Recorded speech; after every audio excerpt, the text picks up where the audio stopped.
Olá, professor. Olá, professora. Hoje você vai ver 2 vídeos. O primeiro deles fala da escrita.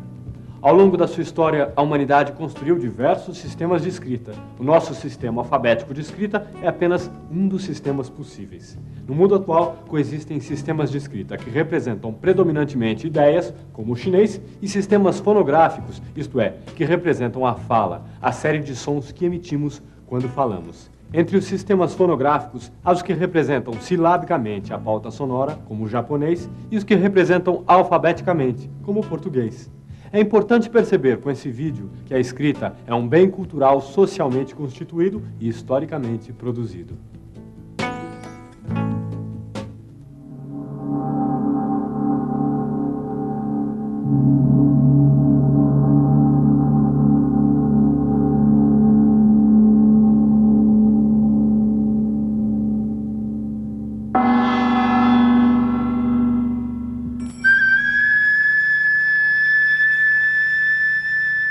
Desde os tempos mais remotos, em sua luta pela sobrevivência, o ser humano soube aprimorar os seus sentidos para fazer face às necessidades e perigos da vida cotidiana. Foi aprendendo, assim, a ler os indícios e a interpretá-los.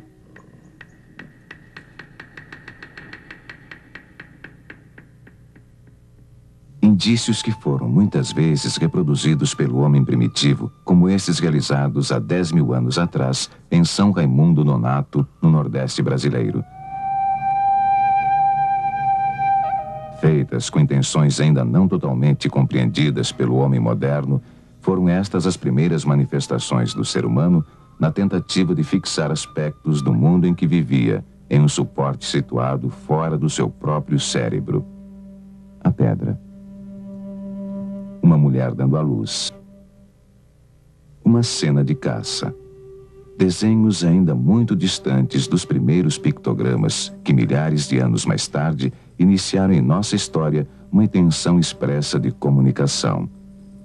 Nestas primeiras tentativas, um pictograma assim não assegurava uma mensagem precisa. Poderia comunicar: caçamos um tatu. Ou foi o dia em que comemos tatu.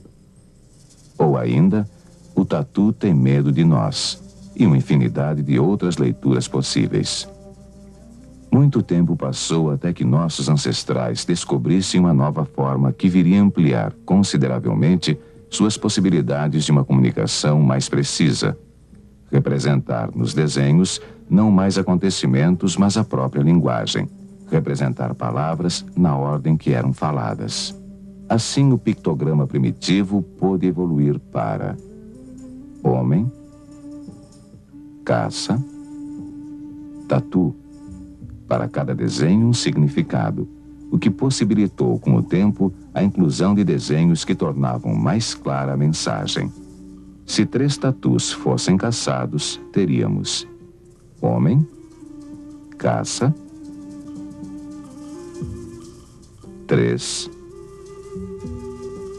tatus. Separando cada elemento de acordo com seu significado e tendo como referência a estrutura da língua falada, esta forma de representação começou a ser utilizada por diferentes civilizações em diferentes épocas.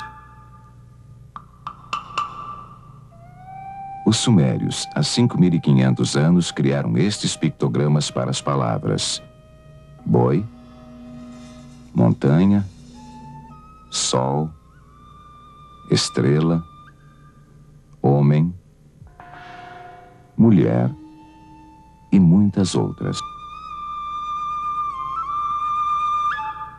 Também há mais de 5.000 anos, a civilização egípcia construía sua escrita.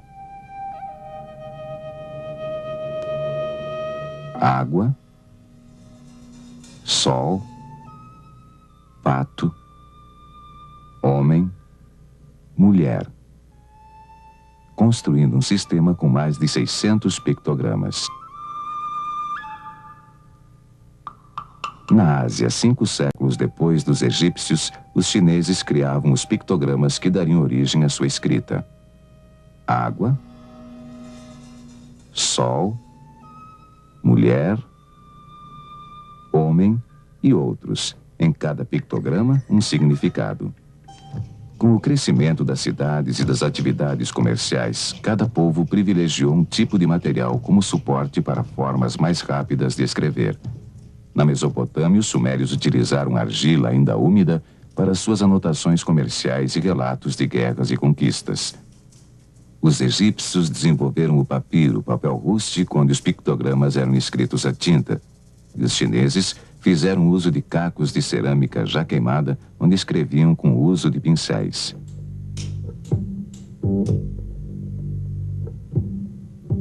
Com o uso mais frequente da atividade de escrever, os sinais foram pouco a pouco perdendo analogia com os referentes de origem. O pictograma boi, criado a partir de uma representação esquemática da cabeça do animal, teve esta evolução na escrita suméria.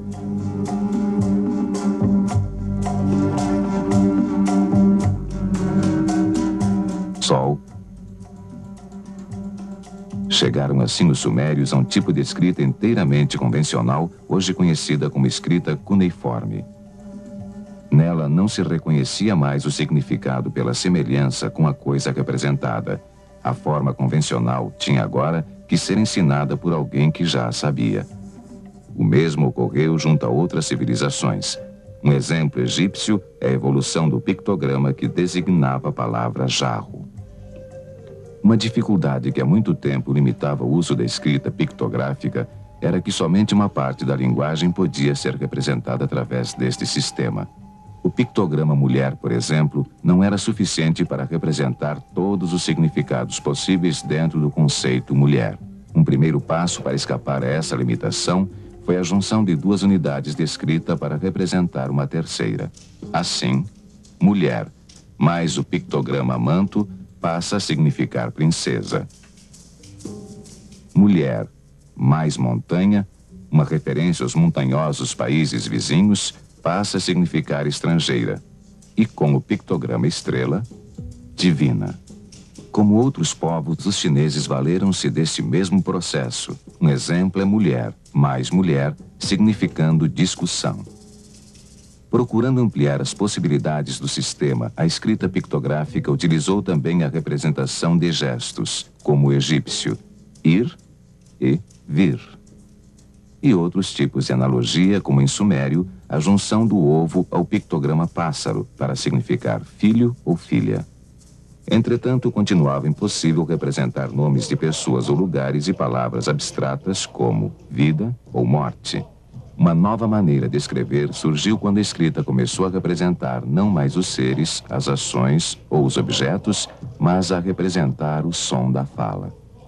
Um exemplo desta passagem do pictográfico para o fonográfico foi o uso fonético do pictograma sumério Ti, flecha. Ti, em sumério, também queria dizer vida, e um dia as regras do sistema foram rompidas e alguém usou o pictograma flecha para significar vida, uma vez que tinha o mesmo som, Ti. Para isso criou a convenção de que Ti, precedido do pictograma homem, passaria a significar vida. E Ti, precedido do pictograma madeira, continuaria com seu significado tradicional, flecha. A partir de então, o leitor já não tinha na escrita diretamente um significado. Ele tinha a representação do som Ti, que poderia significar flecha ou vida.